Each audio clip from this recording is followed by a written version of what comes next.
esa que decía el libro que parece, ¿cómo era San Pedro cuando dice, pues ni muy joven ni muy viejo? ¿Por qué? Y se busca la cita bíblica. Por ejemplo, estoy hablando de esa, ¿no? Y él decía, pues era de mediana edad. Dice, porque cuando le dice que te llevarán donde no quieras, y dice, cuando eras joven, cuando seas mayor, Pues hay fundamentación bíblica para decir que San Pedro, cuando estaba con Jesús, era de mediana edad, ¿no? Pues ejemplo como ese. Tenemos que hacer un concursito, sí. No, se aceptan preguntas con intríngules para el próximo curso. Este cuarto de hora hay que aprovecharlo. ¿Vale? Venga, empezamos. Pero esas preguntas hay que ponerlas en internet y que contesten por internet. Pues también, para entender la palabra de Dios. Muy buena idea. Venga. En el nombre del Padre, del Hijo y del Espíritu Santo. Amén. Jesús, luz verdadera que ilumina a todo hombre, luz que llega a este mundo. Nosotros sabemos que tú has venido de Dios el Padre para ser nuestro Maestro y que enseña los caminos de la verdad. Las palabras que oímos de ti no son espíritu y son vida, pero que tienes dignidad en el libro profético de Isaías. Tú solo, tú que diste tu vida por nosotros y nos compraste para Dios con tu sangre. Danos a conocer los misterios del reino de Dios y las palabras secretas de tu corazón. Descúbrenos los tesoros de la sabiduría y de la ciencia de Dios que en ti se oculta. Haz que tu palabra penetre en nuestras almas y guíe por luz nuestros pasos y ilumine nuestra senda hasta que amanezca el día y se disipen las tinieblas. Tú que vives y reinas por los siglos de los siglos. Amén. Muy bien, pues ya nos queda poquito de curso para disfrutar la palabra de Dios, pero eso no significa que no sigamos disfrutándola en casa o en verano, ¿no? Hay muchos libros de la Biblia que nos sorprenden, ¿no? Y que como no los hemos dado, como no son frecuentes, la primera vez que los lees, ¿qué va? ¿Y esto dice el Cantar de los Cantares? Pues si yo creí que esto parece un libro erótico, ¿no? Por ejemplo, ¿no? Y hay otros muchos. Ángel acostumbra a decir que él, con la carta a los hebreos, explica el Antiguo y el Nuevo Testamento a la vez. También interesante. En fin, hay muchas lecturas bíblicas que no solo tienen el carácter doctrinal que tienen, sino que por el estudio en sí mismas son muy interesantes, ¿no? Nosotros nos quedan ya hoy y el próximo lunes, si Dios quiere, de curso lectivo. Y al otro lunes, pues lo que hacemos siempre, un poquito de fiesta final de curso, ¿no? Intentaré entre hoy y el próximo lunes acabar la trilogía de Jeremías, ¿no? ¿Por qué? Pues porque nos quedamos a las puertas de las Lamentaciones y hoy vamos a empezar Lamentaciones. Y mañana, el lunes que viene, si Dios quiere, pues Baruch, ¿no? Y con eso terminamos la trilogía del profeta Jeremías, para seguir al año que viene con el resto de los profetas, porque como sabéis nos hemos quedado a la mitad prácticamente, ¿no? Muy bien. Aunque ya lo hemos dicho para otros libros de este curso, lo repetimos de nuevo. No tratamos de dar explicaciones de los libros a nivel de expertos, que no lo somos, sino la finalidad es divulgar ideas que nos sirvan a todos para nuestra vida de creyentes. Ese es el objetivo. Lo importante, por tanto, es el mensaje. Si además hablamos del autor, de los géneros literarios que utilizaban, del marco histórico, de las distintas opiniones encontradas, etcétera, etcétera, no es más que para que nadie se extrañe si topa con alguno que se las da de listo y que desgraciadamente hay muchos. Nada quita ni pone a que el libro que vamos a empezar ahora y de los otros que ya hemos dado o daremos, si el autor fue Jeremías o un judío que nunca llegó a ver a Nabucodonosor, que esto es lo que algunos opinan sobre el libro de las Lamentaciones. Sobre el autor de estos 5 cantos que componen el libro de las Lamentaciones, las opiniones son: Pues primera, que la tradición judía lo atribuye a Jeremías, que el historiador Flavio Josefo también, y el prólogo de la traducción de los 70 dice concretamente: y sucedió después que Israel fue hecho cautivo y Jerusalén devastada, que Jeremías se sentó a llorar y a lamentarse con esta lamentación. Y empieza el texto. O sea, que según los 70, también es atribuida a Jeremías. Hay quien, más que incluirlo dentro de los libros proféticos, lo incluyen dentro de otro grupo de libros, los que llaman los agiógrafos, o que los judíos llaman otros escritos, ¿no? Para la comunidad judía es así: la Torá, los profetas y otros escritos, ¿no? Para no complicarse demasiado. Y dentro de estos están, de otros escritos, están y se leen en las fiestas solemnes el libro de Ruth, Cantar de los Cantares, Eclesiastés y Esther, de la Biblia griega, y la Vulgata, y Lamentaciones. Sin embargo, en Biblia griega y Vulgata lo pone justo donde lo estamos viendo nosotros, detrás de Jeremías.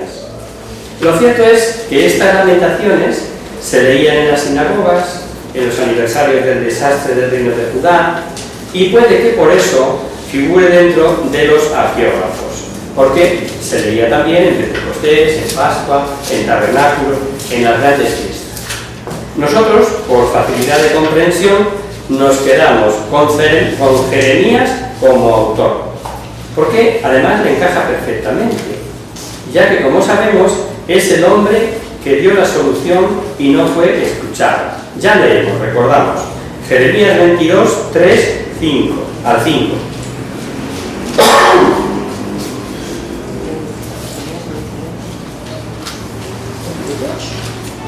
Capítulo 22, versículos del 3 al 5. Así dice Yahvé: baja a la casa del rey de Judá y pronuncia allí estas palabras. Dirás pues: oye la palabra de Yahvé, rey de Judá, que te sientas en el trono de David, tus servidores y tu pueblo. ¿Qué es eso? ¿Lo tenéis todo eso? ¿Es 22? Sí, capítulo 22, del 3 al 5, sí. O Lamentaciones. No, de Jeremías. Escucha la palabra del Señor. Ah, de 3 al 5. Claro. Yo empecé con el 1. Es que a mí me extrañaba, no me estaba haciendo Perdón. nada. Así dice Yahvé: haced derecho y justicia, Exacto. librad al expoliado de la mano del opresor, y no dejéis al extranjero, al huérfano y a la viuda. No hagáis violencia y no derraméis en este lugar sangre inocente. Si fielmente cumplís estos mandatos, entrarán por las puertas de esta casa reyes que se sienten en el trono de David, montados en carros y caballos, ellos, sus servidores y su pueblo. Pero si no oís estas palabras, por mí mismo lo juro, oráculo de Yahvé, que este palacio se trocará en ruinas. En ruinas. Es el hombre que dio la solución y no fue escuchado, es la cita que nos ha leído Alicia. Jeremías, amante de su pueblo, es tratado y calumniado como traidor. Y que en vez de echar en cara y vengarse una vez cumplidas sus predicciones, hace duelo por la destrucción de Jerusalén y desahoga su dolor ante la ruina del pueblo. Veremos muchos detalles que impresionan, pues nos deja así al leer cómo quedó la ciudad santa y cómo sufrieron y padecieron los judíos. Estas lamentaciones tienen un estilo íntimo, confidencial. En ellas vemos a Dios como preguntando, como interpelando, como invocando, usando segundas personas en un íntimo coloquio entre el pueblo afligido, como si fuera una persona, y Dios único, en quien pueden confiar y de quien pueden esperar la restauración. Lo más importante de todo es el sentido teológico que da a todo lo que les ha sucedido. Y hay como tres grandes ideas. Lo acontecido fue por los pecados y no haberse arrepentido. A pesar de lo ocurrido, Dios es misericordioso y en Él se puede confiar. Y por último, vendrá por fin la justicia y la restauración. Como en los demás libros, no vamos a ir versículo a versículo analizándolo, sino que daremos unas pinceladas de estas 5 lamentaciones que contiene el libro. Y vamos ya con la primera. La primera lamentación, profundo dolor por la desolación total de la ciudad destruida, con su gran templo, con las murallas por tierra. Leamos 1:1.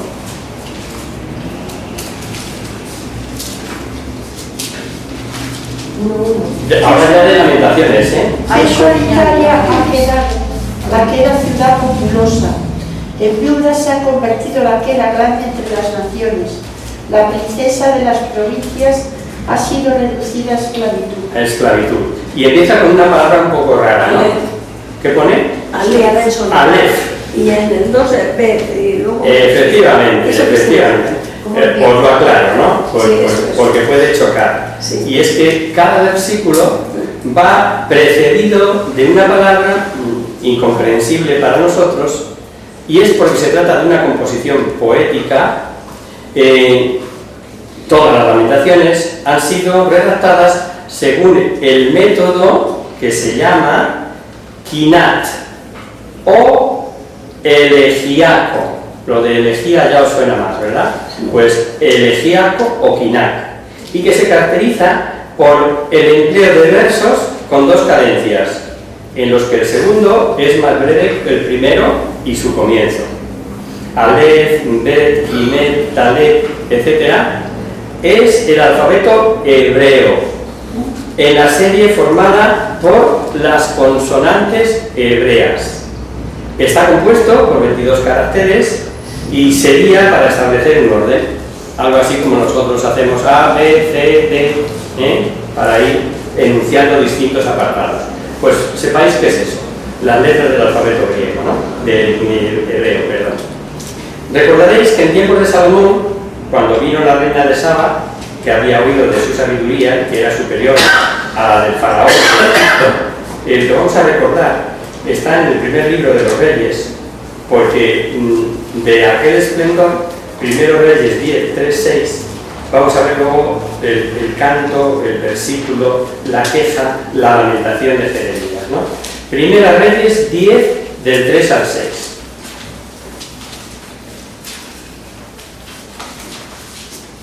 Salomón contestó a todas sus preguntas. No hubo ninguna cuestión tan oscura que el rey no pudiera resolver.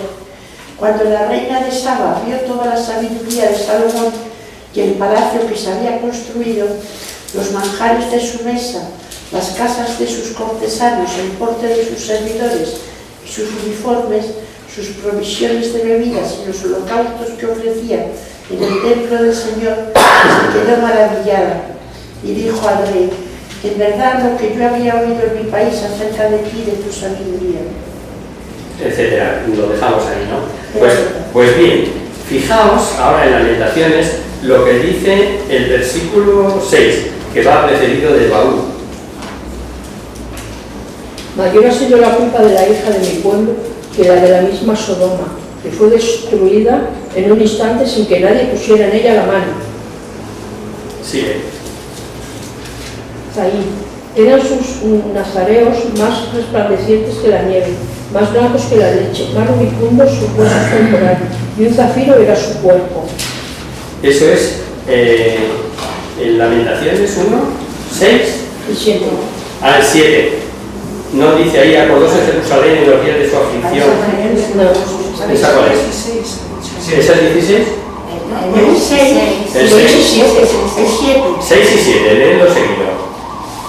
Sion ha perdido todo su esplendor. Sus príncipes son como ciervos que no encuentran pastos. Van caminando sin fuerzas delante del que los persigue. De aquello que se conoció cuando la reina de Saba, fijaos en lo que estamos. Termina el 7. Jerusalén recuerda sus días de miseria y angustia, cuando su pueblo sucumbía ante el opresor, sin que nadie viniera en su ayuda, cuando sus opresores la miraban y se burlaban de su desastre. Claro, y la causa de la catástrofe no fue otra que hubo muchedumbre de rebeldías, como leemos en el versículo 5, y también en el 18, leedlo el 18.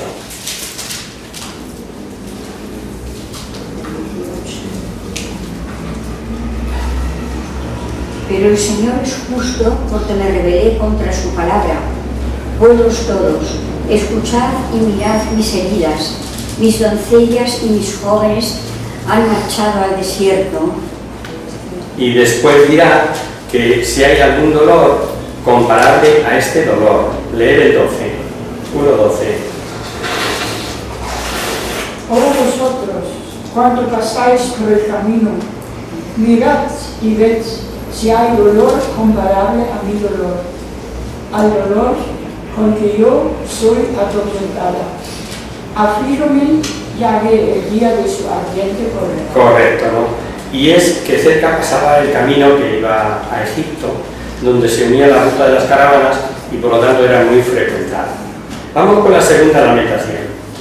En la segunda, después de haber descrito el desastre y la suerte de los reyes, de los sacerdotes, de los profetas, de los ancianos, de los niños, repite la causa de la catástrofe, pero revela que podía haber sucedido otra cosa, que la suerte pudo haber sido otra si no hubieran escuchado la música de los falsos profetas. Lamentaciones 2:14, leamos. Tus profetas te transmitieron visiones engañosas. No te desvelaron tu maldad para que cambiara tu suerte. Te transmitieron oráculos falaces y seductores. Y te hicieron creer en ellos, o sea, esa es la causa. Y en el versículo 2 aparece otra vez esa clásica forma de expresarse en la Biblia de voluntad activa de Dios, cuando en realidad es voluntad permisiva. Es el clásico que ya he repetido muchas veces, de sustituir Dios cito por Dios permitió, para que no nos liemos. Buscar Lamentaciones 2 y leemos 2 y 3. El Señor ha destruido sin piedad todas las moradas de Jacob, ha derribado en su furor las fortalezas de la hija de Judá, ha postrado en tierra, ha profanado a su rey y a sus príncipes, ha despedazado en el ardor de su ira todo el poder de Israel, ha retirado atrás su diestra al acercarse al enemigo, ha encendido contra Jacob un fuego que todo lo devora. Correcto.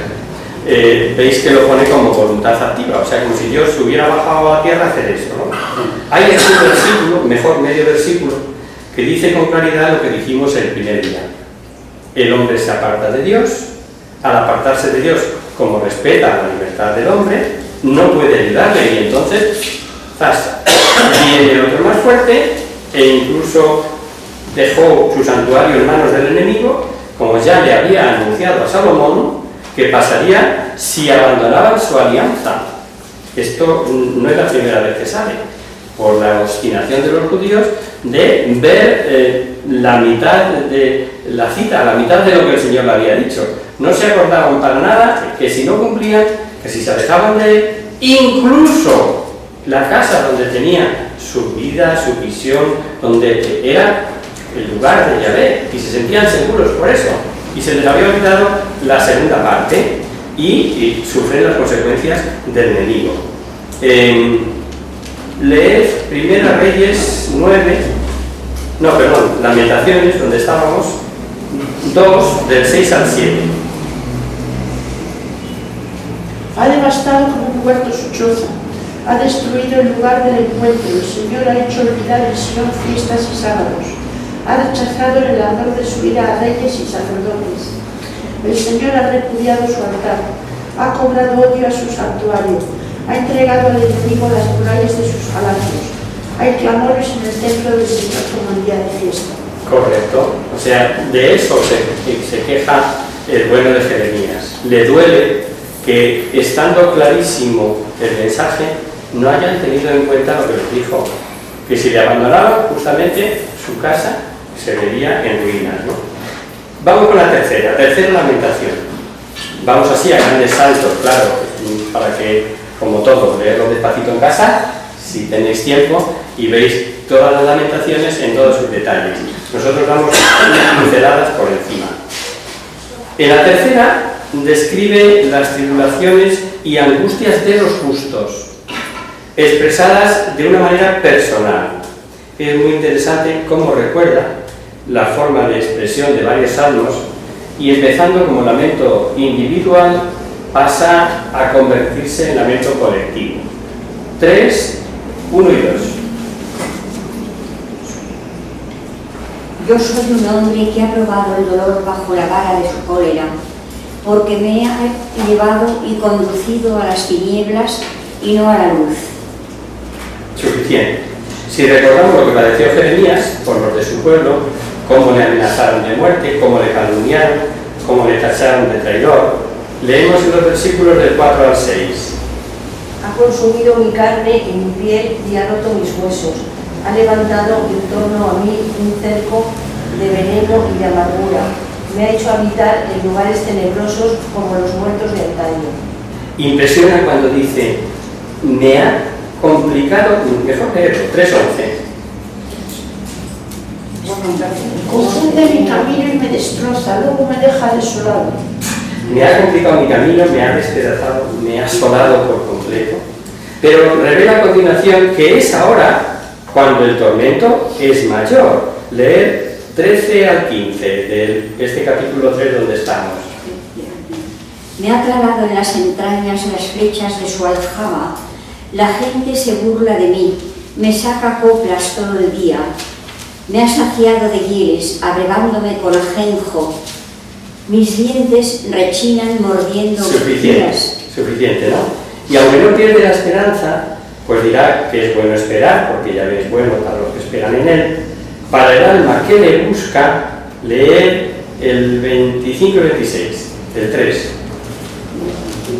El Señor es bueno para los que esperan en Él y lo buscan. Es bueno esperar en silencio la salvación del Señor. Él solo, dentro de la lamentación, pone el consuelo, ¿no? Es bueno esperar en silencio la salvación de Yahvé. Es muy ilustrativo el libro de las lamentaciones. ¿Y por qué digo que es ilustrativo? Porque está hecho y escrito por un hombre de fe, y lamentos y dolores tenemos todos. Más pronto o más tarde, en una causa u otra. Y entonces ver cómo respira el profeta, cómo a pesar de lo que está pasando, acaba diciendo, bueno es esperar en silencio la salvación de Yahvé. O sea, sigue agarrando a la fe, a la esperanza, pues como es toda la profecía, todos los libros de los profetas, se traduce detrás la esperanza. Son sembradores de esperanza, aunque cuenten cantidad de calamidades, aunque estén regañando al lucero del alba, ¿no? Siempre está la esperanza detrás. Vamos con la cuarta lamentación. En esta narra la distinta suerte entre las distintas clases sociales, principalmente los dirigentes. Carga, como es de justicia, sobre los ricos, sobre los sacerdotes, sobre los falsos profetas, etc. Y vamos a leer aquí también algunos versículos sueltos. El primero, 4 o 5. Los que comían manjares exquisitos se mueren de hambre por las calles. Los que se criaban entre púrpura yacen ahora en la basura. En la basura. Y un poquito más adelante, en el 13, 4:13. Fue por los pecados de sus profetas, por las iniquidades de sus sacerdotes, que en medio de ella derramaban la sangre de los justos. La sangre de los justos. ¿Cómo debía de pesar en Jeremías los consejos de no fiarse de Egipto? Dice el versículo 17. Nuestros ojos se consumen esperando socorro en vano. Aguardamos vigilantes a un pueblo impotente.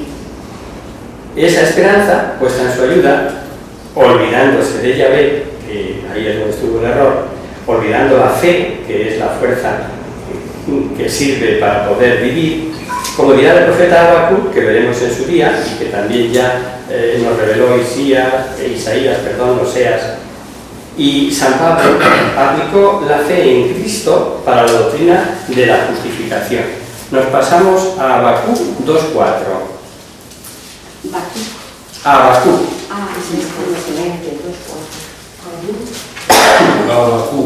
El profeta Habacuc con H. 2:4. Además, el Señor los entregó en manos de todos los reinos de alrededor para que fuesen objeto de oprobio y maldición entre todos los pueblos de los contornos donde el Señor los Podríamos, vale, no sigas. Lo hemos visto en pasajes de Oseas, de Isaías, de Jeremías. Para los que tomáis nota, Isaías 3:10, Oseas 2:22, Jeremías 5:1, Jeremías 7:28. Pero vamos a leer la cita de la carta de Pablo a los Romanos, que lo explica perfectamente. Ya son palabras como de Nezaea, como que le entendemos mejor a San Pablo. Romanos 1:17.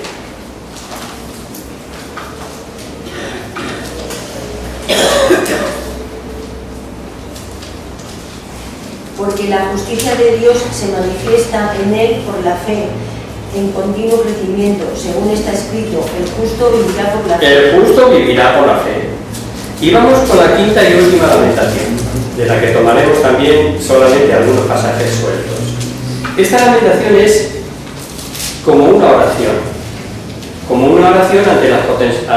ante las consecuencias que está viviendo de la catástrofe. No sigue el modo literario de las 4 anteriores y se llama también la oración de Jeremías, que así la llama la Vulgata, y empieza con: acuérdate, oh Yahvé, de lo que nos has sobrevenido, mira y contempla nuestro oprobio. Vamos a leer los primeros versículos, los 3 primeros. Lamentaciones 5, 1 al 3.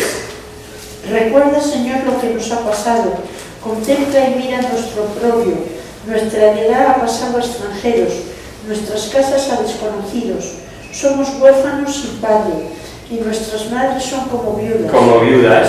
Y termina implorando misericordia con una súplica preciosa, muy bonita. Lamentaciones 5, 19 al 22. Pero tú, Señor, eres rey por siempre, tu trono dura de edad en edad. ¿Por qué te olvidas siempre de nosotros y nos tienes abandonados por tanto tiempo? Señor, tráenos hacia ti para que volvamos. Renueva los tiempos pasados. ¿O es que ya nos has rechazado, que tu enojo no tiene medida? Correcto. Y entre medias de todas estas 5 lamentaciones hay como unos flashes, como chispazos, que nos hacen imaginar lo que allí sucedió, lo terrible que fue.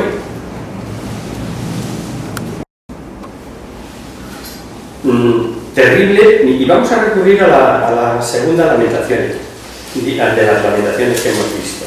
Mirad que ya no quedaban lágrimas, que siente como si su hígado se derramara en tierra ante el desastre de su pueblo. Está en el 11, 2, 11 y 12. Mis ojos se consumen en lágrimas, mis entrañas se estremecen, mi rabia se desborda por la ruina de la capital de mi pueblo. Niños y lactantes desfallecen en las calles de la ciudad. ¿Dónde hay pan y vino?, preguntan sus madres. Mientras desfallecen moribundos en las calles de la ciudad y exhalan el último suspiro en el regazo de sus madres. Suficiente. Niños hambrientos, muriendo en las plazas, sin nada que comer. El hambre debió de ser atroz. Los niños de pecho muertos en los brazos de sus madres, también fallecidas. Escenas de canibalismo. ¿Hasta dónde somos capaces de llegar los seres humanos? Madres comiéndose a sus hijos. ¡Ojo! Después de cocinarlos. Esta escena es tan brutal que parece que no es propia de la Biblia, pero es que está contando lo que ocurrió. Aunque nos escandalice lo que vamos a leer. Buscar Segunda de Reyes 6, del 26 al 29. Concretamente, en la primera deportación, o sea, en el Reino del Norte, en Samaria, concretamente, cuando tienen asediadas las tropas asirias, leemos. ¿El 6? Segunda Reyes 6, del 26 al 29. Pasaba el rey por la muralla cuando una mujer le gritó: «Socórreme, oh rey mi señor». Y el rey respondió: «Si el Señor no te socorre, ¿con qué te voy a socorrer yo?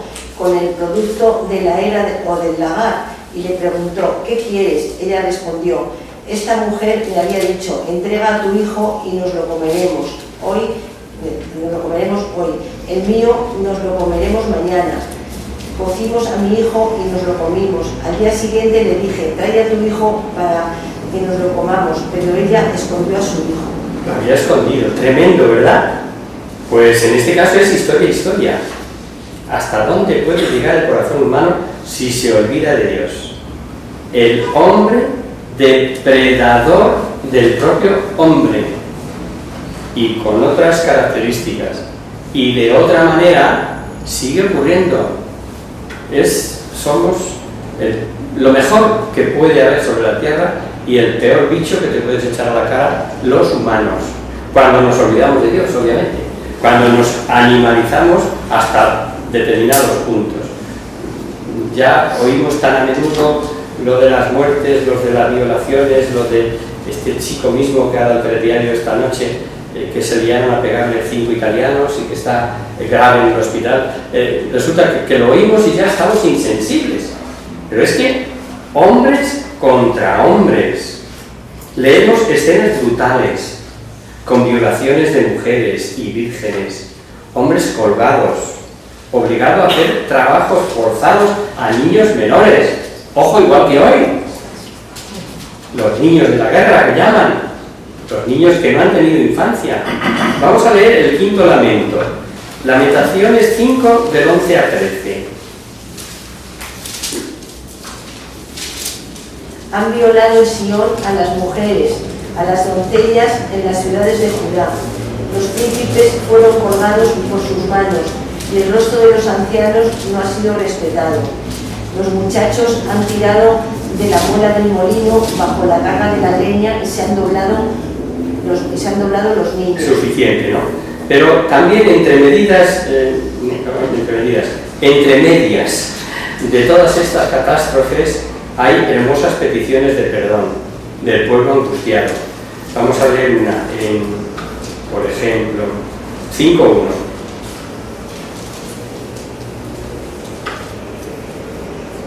Recuerda, Señor, lo que nos ha pasado.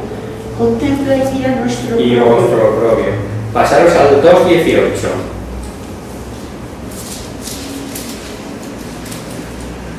Claman los israelitas al Señor con todo el corazón.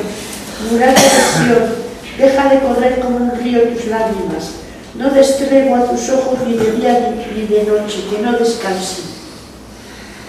Perfecto. Y en el fondo, muy dentro del alma de ese pueblo, queda como una vela muy pequeña, muy chiquitita, de esperanza. Una esperanza de restauración. Leamos 3, 22 al 31.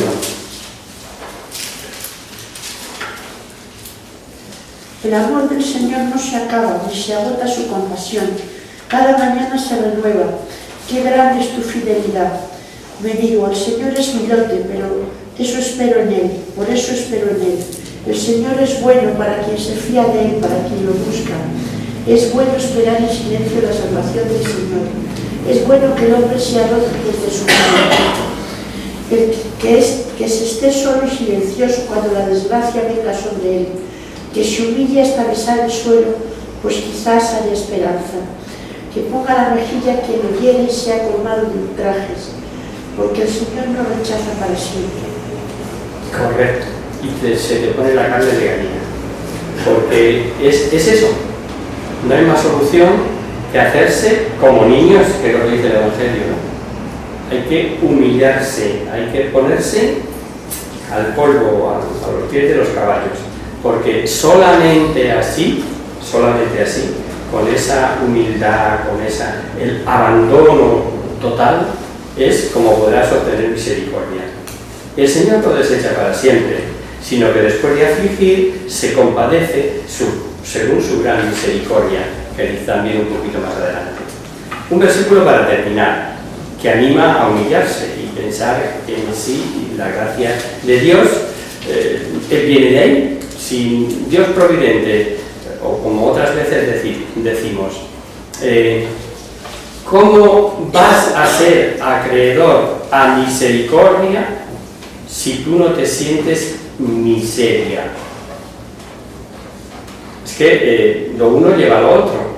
Es la palabra de aquel hombre que oraba de pie en la sinagoga y el otro que se humilla, que nos dirá el Evangelio. Es exactamente igual. Nada podemos, sin Él nada podemos. Leer Lamentaciones 5:21.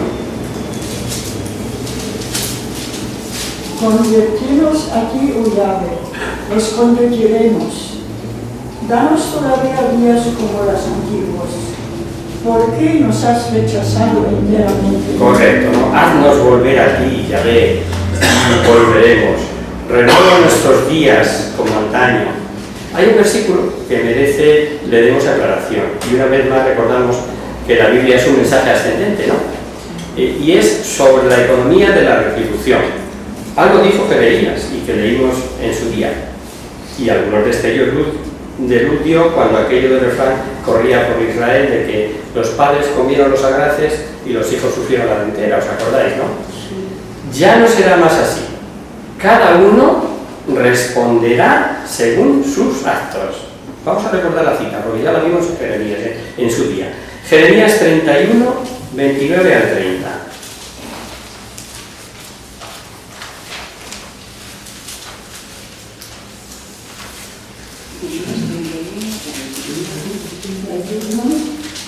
En aquellos días ya no se dirá: los padres comieron agraces, los hijos tuvieron dentera, porque el que muera será por su propia culpa y tendrá dentera el que coma los agraces.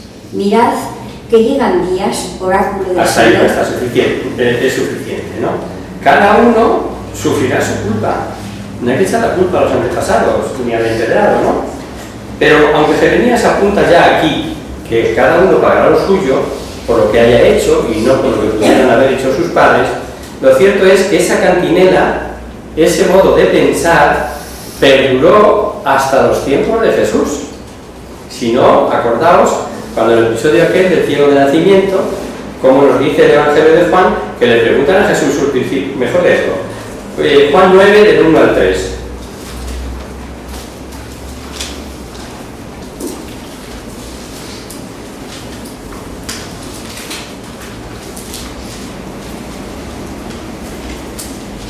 De camino vio un hombre ciego de nacimiento. Sus discípulos le preguntaron: Maestro, ¿quién pecó, este o sus padres, para que naciera ciego? Jesús respondió: ni este ni sus padres, nació ciego para que resplandezca en él el poder de Dios. Las obras de Dios. Lo que sanará, como sabemos, pero hasta ahí no han llegado. O sea, este fue el que pecó o fueron sus padres. Veían la enfermedad como consecuencia del pecado personal, del pecado de sus antecesores. Y ojito al dato, que hoy, gracias a Dios, ya se está hablando de discapacidades y de tal, como lo más natural, como lo más normal del mundo. Pero quizá algunos como yo ha conocido en tiempos atrás como al niño que era impedido, tenía polio o no sé qué, procuraba que no le vieran porque era como un estigma. O sea, como que esa familia, tú te acuerdas, ¿no? Es así, o sea, creyendo todavía que algo habrían hecho ellos, sus padres, o en su momento, o no sé qué, que había dado lugar a esa desgracia. Nada más lejos de la realidad, ¿no? Y manifestado en la propia Biblia por el propio Hijo de Dios, ¿no? Bien, cuando lleguemos a Ezequiel, veremos que es el profeta que nos revela que la retribución colectiva queda pospuesta a la individual. Es el que más clarito va a hablar de este tema. Y hasta aquí, pues este libro de las Lamentaciones, visto así a matacaballo, a grandes rasgos, que está considerado como una joya literaria con cantos acrósticos que explicábamos, y el afligido en primera persona abarca a toda la comunidad israelita y llena el espíritu de conversión y de esperanza. Y tras Lamentaciones, pues nos va a dar tiempo a empezar Baruch. Vamos a empezar Baruch, que es lo que nos queda ya de este curso, si Dios quiere. El próximo día terminamos Baruch y con eso dejamos ahí la marca de los profetas para comenzar en octubre otra vez, si Dios quiere. Vimos cómo Jeremías se valió de un secretario llamado Baruch, y varias veces se menciona a Baruch en el libro de Jeremías. Acordaros que ya salió alguna cita, ¿no? Él fue quien recibió, por ejemplo, y guardó el contrato de compraventa del campo que le vendió a su tío, el último que veíamos el último día, ¿no? Pero vamos al versículo concreto, Jeremías 32, 16.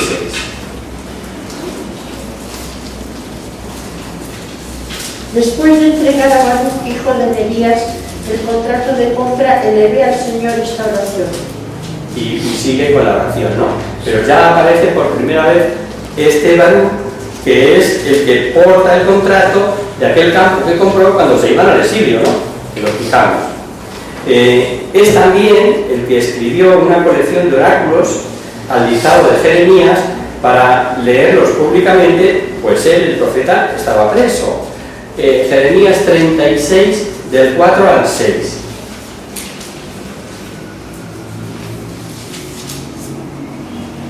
Jeremías llamó a Baruch, hijo de Nerías, y Baruch escribió al dictado de Jeremías todas las palabras que el Señor había dirigido al profeta.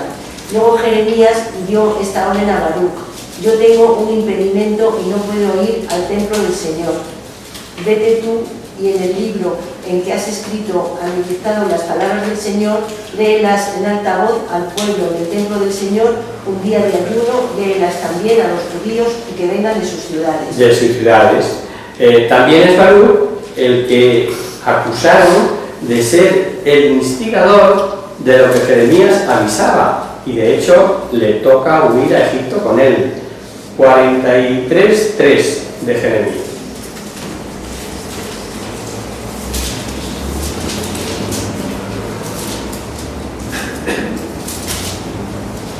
Es Baruch, hijo de Nerías, que te incita contra nosotros para entregarnos a los caldeos. Claro, y le echa la culpa a él. Y un poquito más adelante, en el 6 y 7,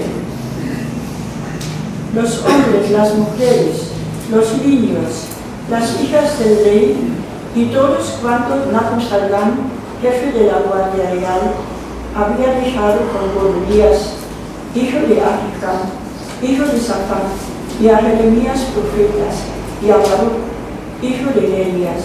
correcto, o sea, está hablando de cuando sale tumbando y también le toca a Jeremías, a Baruch, ¿no? Y finalmente, en el capítulo 45 de Jeremías, 45:5, se recoge un oráculo personal de Jeremías para él, en el que Dios le promete que salvaría su vida y nada más, solo su vida. Jeremías 45:5. Y tú pides para ti cosas extraordinarias. No las pidas porque voy a descargar calamidades sobre todo viviente, oráculo del Señor. Pero a ti te concedo conservar la vida como botín donde quiera que vayas. Yo, el Señor, lo afirmo, ¿no? Como el que pone la lógica. La Biblia tiene un libro a su nombre, como sabéis, por lo que si le sumamos a las Jeremías y las Lamentaciones, formarían esa trilogía de la que os hablaba al principio, atribuida de una u otra manera a Jeremías. Esta es la razón de por qué decimos que la Biblia tiene 73 libros. Hay, sin embargo, quien considera la trilogía como uno solo y os dirá que la Biblia tiene 71, porque si decimos Jeremías, Lamentaciones y Baruch como individuales, 73, pero si a estos tres se les hacemos uno, se quedan en 71. No obstante, creemos que esto no es de recibo, por cuanto son libros separados, y por ejemplo el Evangelio de San Lucas, del que también es autor de los Hechos de los Apóstoles, nunca se han considerado como una sola obra, sino como dos libros distintos, aunque tengan el mismo autor. Pero Baruch pertenece a uno de los 7 libros que llamamos deuterocanónicos. Esto es examen de fin de curso. Estamos en mayo. ¿Qué es un libro deuterocanónico? Venga, a ver, hay valientes. No era aceptado en principio como... que en principio no era aceptado como palabra de Dios, en principio. Claro que es aceptado en una segunda lectura, ¿no? Exacto, muy bien explicado, muy bien. Tienes un 10, ¿eh? Tienes un 10. Alguien diría un apócrifo. Y alguien diría un apócrifo, efectivamente. ¿Por qué? Pues porque los hermanos separados, los testigos de Jehová, a los libros que entraron después en el canon, que por eso son deuterocanónicos, como tú muy bien has explicado, los hermanos de los enemigos de la Iglesia, en una palabra, dice que son apócrifos. ¿Y qué es apócrifo, Brígido? Un libro histórico, pero no inspirado. No inspirado. La diferencia total no es nada. Apócrifo, no inspirado. Deuterocanónico, sí inspirado, sí canónico, pero que entró más tarde en esa lista o relación del canon de los libros sagrados, ¿no? Que os recuerdo quiénes están con él. Son 7, Tobías, Judith, Primera y Segunda Macabeos, de Baruch, Sabiduría y Eclesiástico. Esos son los 7 libros deuterocanónicos del Antiguo Testamento. Es muy posible que este libro se escribiera en Babilonia después de la catástrofe del 586, cuando desaparece el reino del sur, cuando desaparece Judá tras la invasión de Nabucodonosor. Hay varias teorías. Unos dicen que Baruch fue desterrado a Babilonia, otras que siguió a Jeremías hasta Egipto, otros que tras la muerte de Jeremías en Egipto marchó a Babilonia. Son eso, teorías. Nosotros ni entramos ni salimos. Si es así, o sea que lo escribiese en Babilonia, fue enviado más tarde a Jerusalén, pues dice que recobró el ajuar del templo para devolverlo a Judá. No obstante, el libro empieza hablando del discurso del libro escrito por Baruch a todos los del pueblo deportados a Babilonia. Podría ser que el primer versículo fuese el título de una liturgia penitencial que recitaban en Babilonia, pero el versículo 2, fijando la fecha, podría indicarnos esta segunda lectura en Jerusalén que os estoy diciendo. Dice, bueno, leedla, Baruch, y acabamos con esto. 1, del 1 al 4.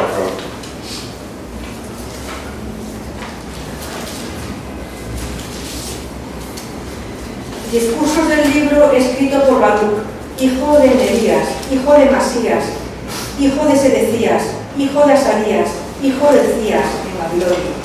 El año quinto, el día séptimo del mes quinto, a tiempo que los caldeos tomaron a Jerusalén y la incendiaron, leyó Baruch los discursos de este libro a Jeconías, hijo de Joaquín, rey de Judá, y a todo el pueblo que venía a oír la lectura del libro, y a los magnates, y a los hijos de los reyes, y a los ancianos, en fin, a todo el pueblo, desde el pequeño hasta el grande, a todos los que habitaban en Babilonia, a orillas del río Sut. Correcto.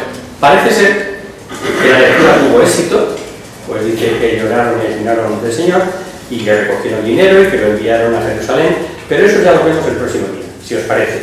Retomamos el hilo de nuestro querido Baruch en este punto, ¿vale? Pues ahora rezamos a la Virgen y nos vamos.